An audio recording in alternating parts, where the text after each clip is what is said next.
ગુજરાતમાં ભલે ડબલ એન્જિનની વાતો થતી હોય, પરંતુ સાબરકાંઠા જિલ્લામાં બળદગાડાની ગતિએ પણ વિકાસ થતો ન હોવાનું સામે આવ્યું. હિંમતનગરના આ ઓવરબ્રિજ માટે 5 વાર શ્રીફળ વધારવામાં આવ્યા છતાં 3 વર્ષથી બ્રિજની કામગીરી ટલ્લે ચડી છે. Report by Jitendra Solanki, Himmatnagar, Sabarkantha. આ બ્રિજનું કામ છેલ્લા ઘણા વર્ષોથી ચાલે છે. 5 વખત ચાલુ થયું, 5 વખત બંધ થયું. મુહૂર્ત કયા 6 ઘડિયામાં કોને કર્યું છે જ ખબર નહીં પડતી. તો આનું કામ જ નહીં પડતું. ચાલુ થાય છે ને થોડા સમયમાં બંધ થઈ જાય છે.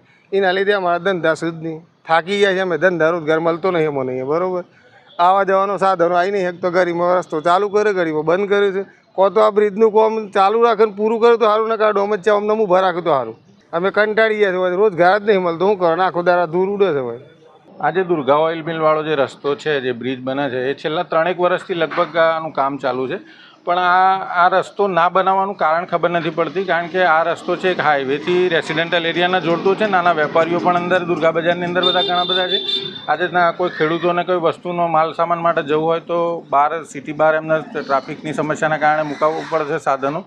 તો બહુ તકલીફ પડી રહી છે. પણ ખબર નહીં કેમ આ બ્રિજ નથી બનાવતા. અને બીજું કે આમ તો આ સરકાર એવું કહે છે કે ભાઈ ડબલ એન્જિનની સરકાર, અહીંયા તો 3 એન્જિનની સરકાર, અને ગ્રામ પંચાયતથી સંસદ સુધી આ સરકારના બધા પ્રતિનિધિઓ છે. પણ કેમ આ બ્રિજ નથી બનતો એ એક સવાલ છે. તો અમે સરકારને એવી વિનંતી કરીએ કે જલ્દીથી જલ્દી આ બ્રિજનું કામ પૂર્ણ કરી અને લોકોને એક સગવડતા પૂરી પાડે. અત્યારે હાલ આપણે દુર્ગા ઓવરબ્રિજનું જે કામગીરી છે એ છેલ્લા 2.5 વર્ષથી બંધ હાલતમાં છે. આપ જોઈ રહ્યા છો તેમ વારંવાર આ કામગીરી બંધ કરી દેવામાં આવે છે. હાર્ડ રોક છે એ આવી જવાના લીધે.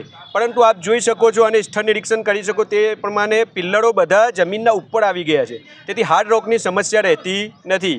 અમો વિપક્ષે લેખિતમાં, મૌખિકમાં તેમજ જે પ્રિન્ટ મીડિયા તેમજ ઇલેક્ટ્રોનિક મીડિયાના માધ્યમથી બી સમયના અંતરે રજૂઆત કરેલી છે. GUDC ગાંધીનગર દ્વારા આ કામગીરી કરવામાં આવી રહી છે.